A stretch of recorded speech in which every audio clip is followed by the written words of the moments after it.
Você que está com a sua Bíblia, tem aí talvez o seu aplicativo, pode me acompanhar no Salmo de número 116, Salmo 116, o verso 12, nós vamos ler na versão NTLH, que é a nova tradução na linguagem de hoje, amém? Salmo 116, verso 12, a palavra de Deus nos diz assim: o que posso eu oferecer a Deus, o Senhor, por tudo de bom que Ele me tem dado? O salmista faz uma pergunta, e uma pergunta muito importante, por isso vamos repetir a leitura. Ele diz: o que posso eu oferecer a Deus, o Senhor, por tudo de bom que Ele me tem dado? Quantos têm sido abençoados de uma forma tremenda e poderosa pelo nosso Deus? Diga amém. Glória a Deus. Coloque a mão no seu coração, feche os seus olhos e ore comigo. Pai querido, Deus Todo-Poderoso, esta é uma noite especial, onde nós buscamos e clamamos pela Tua presença, para que a Tua glória se manifeste em nós, e que nós sejamos impactados, meu Pai, pela Tua palavra, não apenas por aquilo que nós queremos ouvir, mas por aquilo que nós precisamos ouvir. Fale conosco, retira de nós toda distração, tudo aquilo que tente arrancar a nossa atenção, tudo aquilo que tente roubar a semente da palavra que será plantada hoje aqui. Retira isso de nós e nos mantenha conectados à Tua vontade e à Tua palavra nesta noite, em nome de Jesus, amém, amém. Meus irmãos, nós hoje estamos aqui finalizando a última quarta-feira, amém? Última quarta-feira deste mês de fevereiro. A partir do mês que vem nós já não teremos mais este tema especificamente, prosseguindo para o alvo. E nesta quarta-feira, normalmente é o dia que a gente vem à igreja para apresentar as nossas súplicas, os nossos pedidos. E convenhamos, o nome ele é sugestivo para isso. É a quarta do clamor, ou seja, é o dia de clamar. Tanto que o tema, o texto-tema que nós usamos é Jeremias 33, 3. Clame a mim e eu responderei. Esse é o texto, básico que nós usamos para fundamentar aquilo que Deus colocou em nosso coração neste culto de quarta-feira. É a quarta de clamar. Clame a mim que eu te respondo. Se você rogar, se você pedir, se você clamar, Ele responde. O Evangelho de Cristo Jesus vai nos ensinar, segundo escreveu Mateus, que se nós queremos alguma coisa, nós temos que pedir. Não é o que diz o texto? Pedi e dar-se-vos-á. Buscai e encontrareis. Batei e a porta lhe será aberta, porque todo que pede recebe, todo que busca encontra, e todo que bate na porta, a porta se abrirá. O texto bíblico, a palavra de Deus nos ensina a pedir, a clamar. O texto diz: apresentem as suas orações e súplicas a Deus. Nós temos que clamar, nós temos que pedir, nós temos sim que apresentar diante de Deus os nossos pedidos. Mas eu não sei se você observou, o texto que nós acabamos de ler, ele fala não sobre o que nós podemos receber de Deus, mas ele fala sobre o que talvez nós possamos entregar para Deus. O salmista, e você vai ver vários salmos, inúmeros salmos, onde a palavra de Deus ensina o seguinte: olha, o salmista ele vai dizendo, os salmos eles são canções, são poesias cantadas, e o salmista em muitos momentos ele diz assim: Senhor, prepara-me uma mesa na presença dos meus inimigos. Ele diz: o Senhor é o meu pastor, de nada terei falta. Ele diz assim: Senhor, coloca-me como vencedor sobre os meus inimigos. Em vários momentos você vê o salmista dizendo assim: olha, me livra da tribulação, me livra dos meus perseguidores, me livra dos meus inimigos, me dá vitória. Você vai ver inúmeros momentos Aqueles que escreveram os salmos, e não foi somente Davi, mas aqueles que escreveram os salmos suplicando, pedindo ajuda a Deus. Eu quero entender que se nós temos toda essa base bíblica sobre pedir, é sinal de que eu também posso vir diante de Deus e apresentar os meus pedidos. Quem crê que pode apresentar a Deus os seus pedidos, diga glória a Deus. Agora, existem momentos que nós temos que não só pedir a Ele, mas temos que nos perguntar: o que eu posso fazer? O que eu posso oferecer? O que eu posso entregar a Deus? Por tudo de bom que Ele tem feito na minha vida, por todas as coisas boas que Ele tem feito. Nós sabemos muito bem pedir. Em pedir a gente é profissional, né, Omar? Falar de pedir, deixa comigo que eu sei pedir. Deus me socorre, Senhor me ajuda, Deus me dá livramento, Pai, essa doença maldita, né, eu repreendo em nome de Jesus. Nós sabemos orar, interceder, clamar, fazer os nossos pedidos. Mas quantas vezes nós temos usado o tempo que nós temos na presença de Deus, não para pedir a Ele, mas para dizer: Senhor, o que eu posso fazer? De que forma eu posso contribuir? Não apenas receber, mas doar. De que forma eu posso ser parte do plano de Deus, do reino de Deus, da vontade de Deus nesta terra? O que eu posso fazer? Para a gente entender isso melhor, meus irmãos, eu quero ler um outro texto da palavra de Deus, que está em 2 Coríntios capítulo 8, versículo 1. 2 Coríntios capítulo 8, versículo 1, é um texto assim, fenomenal, espetacular, e eu quero tentar, né, a gente não tem muito tempo, então eu quero tentar fazer aqui um compilado, uma exegese compilada aqui, para a gente terminar no tempo, mas ter como entender aquilo que Deus quer falar aos nossos corações, amém? O versículo 1 de 2 Coríntios capítulo 8 diz assim, ó: irmãos, queremos que vocês saibam o que a graça de Deus tem feito nas igrejas da província da Macedônia. Só muda de versículo quando eu der o ok, tá bom? Olha só, o apóstolo Paulo escreveu à igreja em Corinto, e ele escreve para aquele povo, para aquela igreja, dando para eles o testemunho daquilo que estava acontecendo na vida da igreja da Macedônia, dos irmãos que faziam parte da igreja da Macedônia. E Paulo está tão impactado, Paulo está tão entusiasmado, ele está tão feliz com o que está acontecendo na vida daqueles irmãos, que ele mesmo fez questão de testemunhar. Ele não diz assim: olha, perguntem para eles, vem aqui dar o testemunho. Ele não fez isso, ele disse: olha, eu vou dizer.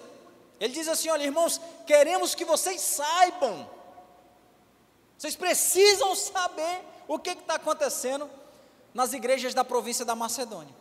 O que é que está acontecendo lá então de tão bacana, pastor? O povo está sendo abençoado, está recebendo vitória, tem irmão de carro novo, tem irmão de casa nova, o homem foi curado, estava com câncer, foi curado, estava com problema no intestino, foi curado, a gente viu o casamento estava desfeito, foi restaurado. Eita, pastor, o juiz deu a sentença a favor, recebeu uma herança, acertou na loteria. Será que foi coisa assim que aconteceu? Vamos ver o versículo 2. Versículo 2. Os irmãos dali, lá da Macedônia, os irmãos dali, têm sido muito provados pelas aflições porque têm passado. Olha aqui para mim, preste atenção. Paulo começa escrevendo uma coisa que traz assim uma certa expectativa de coisa boa, sim ou não? Olha, vocês têm que... Quando alguém chega para você para dizer assim: rapaz, tu tá sabendo o que aconteceu na vida do Mário, você já pensa assim, né? Poxa, deve ter sido um negócio muito bom, não é verdade? Porque chegou com alegria, com entusiasmo. Quando Paulo diz: vocês precisam saber o que está acontecendo. O que está acontecendo? Aí Paulo diz: eles estão passando por grandes aflições, por muito problema. E Paulo conta isso como sendo uma coisa boa. Como é que passar por problema pode ser uma coisa boa? Como é que ter provação pode ser uma coisa boa? Como é que passar por dificuldades pode ser uma coisa boa? Vamos entender. Olha só, os irmãos dali têm sido muito provados pelas aflições, porque têm passado. Mas a alegria deles foi tanta, que embora sendo muito pobres, eles deram ofertas com grande generosidade. Olha o que o texto está dizendo para a gente, irmãos. Paulo disse assim: olha, vocês precisam saber o que está acontecendo. Aquele povo é pobre, está passando por luta, por dificuldade. Eles estão numa crise terrível, mas apesar dos problemas e apesar de serem muito pobres, quando eles foram fazer as suas ofertas, eles ofertaram com generosidade. Eles entregaram com muita generosidade, ou seja, eles deram algo que de fato fazia algum sentido, alguma diferença na coleta que estava sendo feita naquele tempo. Pastor, então é sobre isso? Vamos ler o versículo 3. Versículo 3 diz: afirmo a vocês que eles fizeram tudo o que podiam, e mais ainda, e com toda a boa vontade. Presta atenção. Paulo diz assim, olha, eles ofertaram com generosidade, não só o que nós imaginávamos, mas até além do que a gente pensou, e prestem muita atenção, eles fizeram isso de boa vontade.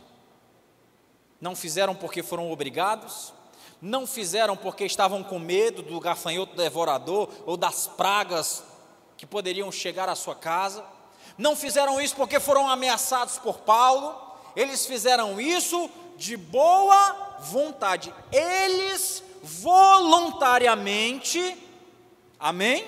Voluntariamente decidiram ofertar com generosidade. Mas consegue ficar mais espetacular que isso ainda.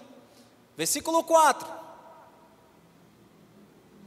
Pediram com insistência que os deixássemos participar da ajuda para o povo de Deus da Judéia, e eles insistiram nisso.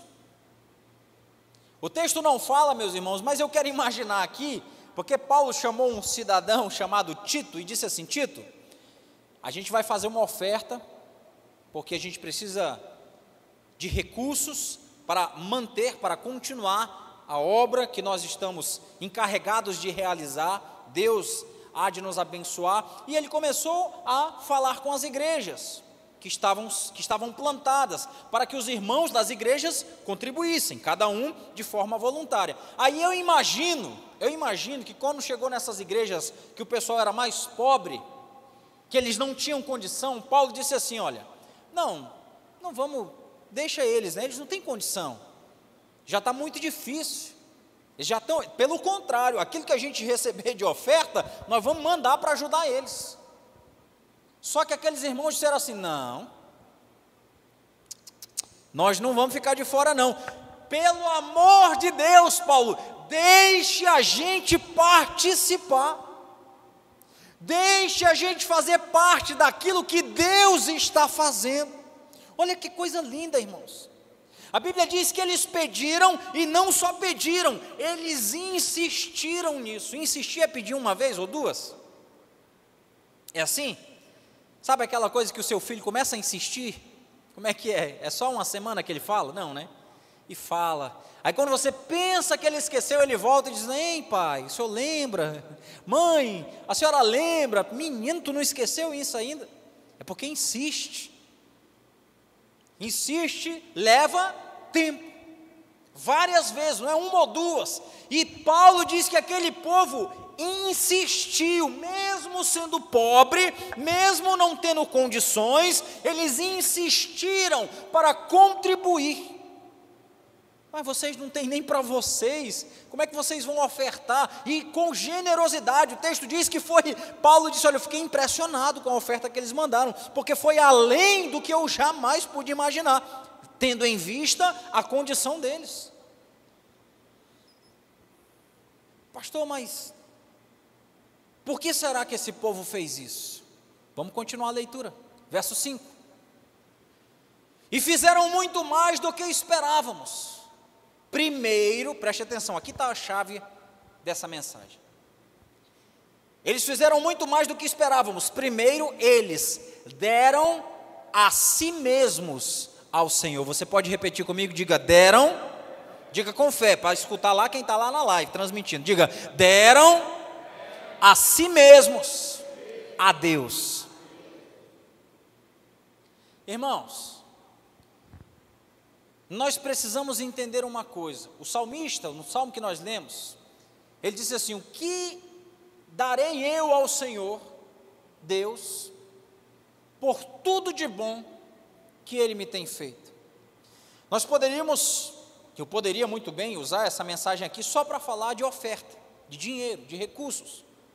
E diria até que talvez não fosse uma exegese errada, não, uma interpretação errada, não. Porque de fato eles entregaram seus recursos. Mas eu quero que o centro dessa mensagem que você entenda, porque nós estamos aqui falando de prosseguir para o alvo. Mas que alvo é esse? Que alvo é esse? Que meta é essa? Que propósito é esse? É só o propósito de alcançar as minhas vontades, os meus desejos, aquilo que eu quero, aquilo que eu busco, aquilo que eu sonho, realizar os meus mais profundos desejos? Quando na realidade nós temos uma vida para viver com o nosso Senhor e Salvador Jesus Cristo. O texto diz que eles deram a si mesmos, ou seja, eles entregaram a vida deles. Eles entregaram a vida deles. Sabe por quê, irmãos? Que para eles, na hora da coleta das ofertas da igreja que Paulo liderava e dirigia, não foi difícil dar uma oferta generosa, porque eles pensaram assim: eu já dei a minha vida, o que é dinheiro para mim?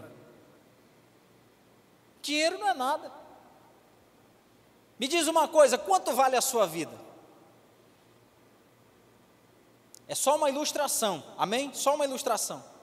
Mas digamos, linda, que o Davi tivesse um problema, e que para resolver esse problema você tivesse que gastar 10 milhões de reais. É só um exemplo. Davi é um menino saudável, abençoado, cheio do Espírito Santo, e que vai ser um grande homem de Deus, amém? Mas trazendo esse exemplo aqui, digamos que você tivesse que gastar 10 milhões, e você tivesse uma casa, que era a casa dos teus sonhos, você passou a vida inteira para ter aquela casa, e ela vale 10 milhões, o que você fazia? Deixava o menino ter o problema ou vendia a casa? A gente nem pensa, né? Meu irmão, pode levar a casa, aproveite e leve com os móveis. Você quer levar o carro também? Leve tudo, porque vale mais a vida de um filho, vale mais a vida, né, de uma pessoa que você ama, de alguém que você se dedica, do que o dinheiro. A vida vale mais. O próprio Senhor Jesus ensina isso, quando ele fala lá, e é descrito em Mateus capítulo 6, ele diz: olha, vocês estão preocupados com o que comer, com o que vestir, mas lembrem-se que o corpo é mais importante do que a roupa. Lembrem-se que a vida é mais importante que a comida. Sabe por quê, meus irmãos, que às vezes nós estamos tão preocupados com as coisas humanas, físicas e materiais? Porque nós ainda não entregamos a nós mesmos para Deus. Porque é muito mais fácil eu entregar uma oferta do que entregar a minha vida. Não, pastor, ofertar é difícil, dizimar é muito difícil. Não é não, irmãos. É interessante porque, eu não sei se você vai lembrar, mas todos aqueles que estudaram um pouquinho de história vão lembrar que no passado as pessoas pagavam para ir para o céu. Sim ou não? Eram as chamadas indulgências, não era assim? O cidadão pecou, aí ele ia lá no líder, vou dizer líder para não sujar a questão da religião, né? Mas ele ia lá no líder, que era tanto político quanto espiritual. A liderança na época era política e cristã. E aí ele ia lá e o cidadão diz: qual é o teu pecado? Eu pequei, traí a mulher, eu fiz isso, eu roubei, eu menti. Ih, rapaz, isso aí vai ser caro, hein? Vai sair barato não, porque tu é pesado. Quanto é? X. Assina o cheque. Eu estou ilustrando, amém? Não era desse jeito, né? Assina o cheque, até porque cheque também é antigo, né? Ninguém nem faz mais isso. Vamos modernizar, né? Anota aí a chave Pix. Aí o cidadão anotava a chave Pix, caiu aí, caiu. Então pronto, está liberado. Agora vai para o céu. E tinha inclusive quem pagasse adiantado. Pagava não só pelo que fez, mas pelo que ia fazer. Ele ia lá e disse: eu estou a fim de aprontar um pouquinho, estou querendo fazer umas coisas erradas aí. Tem como o senhor calcular quanto custa para eu poder fazer essas coisas erradas? Aí o cidadão disse: olha, para fazer isso aí custa X valor, vou pagar, deixa pago. Aí o cidadão pecava sem nenhum medo, porque ele já tinha pago para poder ficar livre daquilo. Porque as pessoas muitas vezes acham que o maior compromisso delas é vir até o sacerdote, vir até a igreja, vir até o templo e entregar uma oferta e depois voltarem para suas casas completamente descomprometidas. Mas deixa eu dizer uma coisa para você, meu irmão: este ano de 2023 só será diferente na sua vida se você, além de entregar um projeto de vida, uma lista de sonhos, de desejos, de coisas que você espera acontecer na sua vida, você entregar a própria vida para o Senhor. O texto diz: olha, eles fizeram mais do que nós esperávamos. Por quê? Porque primeiro eles deram a si mesmos ao Senhor, e só depois, pela vontade de Deus, eles se deram também a nós. Depois que você deu a sua vida para Deus, o resto fica fácil. Quando o pastor falar de oferta, você nem fica chateado, porque vocês: pastor, dinheiro não é nada para mim, eu já dei a minha vida. Quando o pastor diz: olha, venha trabalhar na igreja, venha ofertar um dia de trabalho, pastor, isso não é nada para mim, eu vou, eu faço com alegria, é o meu prazer, é minha satisfação, é contribuir, é fazer parte de alguma forma. Por quê? Porque eu dei a minha vida. Dei a minha vida, dou o meu dinheiro, dou os recursos que Deus colocou sobre a minha confiança, seja carro, casa, moto, bens materiais, não interessa o que é. Foi isso que aconteceu com aquele povo. Eles estavam tão impactados com a graça da salvação, com o milagre de serem arrancados das trevas e transportados para a luz, que eles disseram assim: olha, não interessa, mas vocês estão passando por problema, vocês são pobres, vocês não têm condição. Não, isso não interessa. O que interessa é que a nossa vida, ela foi colocada primeiro no altar, e se nós colocamos a nossa vida, qualquer outra coisa se torna fácil de colocar no altar. Verso 6 a gente encerra, e o texto diz assim, versículo 6: de modo que pedimos a Tito, que começou a recolher essas ofertas, que continuasse e ajudasse vocês a completarem esse serviço especial em amor. Aí aqui Paulo já está falando para a igreja de Corinto. Ele diz: olha, o pessoal que não tinha condição, eles entregaram. Agora vocês, eu não vou continuar lendo o texto, porque nós não temos tempo para isso, nós não teríamos tempo para isso, mas no último versículo, Paulo diz assim: olha, eu, se fosse vocês, contribuiria da melhor forma possível, porque se eles que não tinham condição fizeram, vocês deveriam fazer muito mais, porque vocês têm condição. Mas sabe qual é a dificuldade às vezes desse pessoal? É porque eles até têm condição, eles até poderiam fazer, mas eles não tiveram coragem de entregar a vida deles ainda pelo reino. O Senhor está te chamando em 2023 para viver um ano diferente. Um ano onde você não vem aqui só para pedir. Um ano onde você vem aqui para dizer: Senhor, o que eu posso oferecer? De que forma a minha vida pode ser entregue como uma oferta ao Senhor? De que forma eu posso colaborar?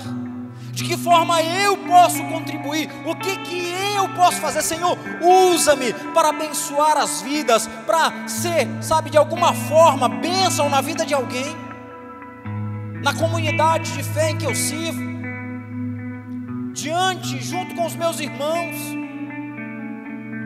Nós precisamos, irmãos, entender o que está de fato escrito em Mateus 6,33. Coloca para mim para a gente encerrar. Mateus capítulo 6, versículo 33, a Bíblia diz: portanto ponham em primeiro lugar na sua vida o reino de Deus e aquilo que Deus quer, e Ele lhes dará todas estas coisas. O que são todas essas coisas?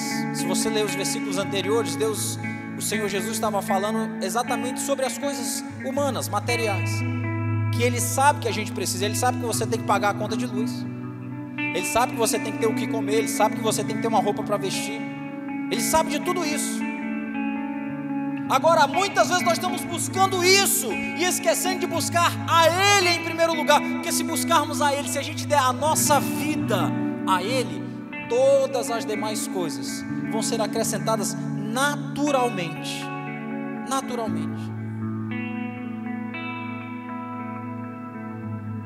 O Senhor Jesus diz certo momento o seguinte, Ele diz: se vocês que são maus sabem dar boas coisas aos seus filhos, quanto mais o Pai Celestial que está nos céus vos dará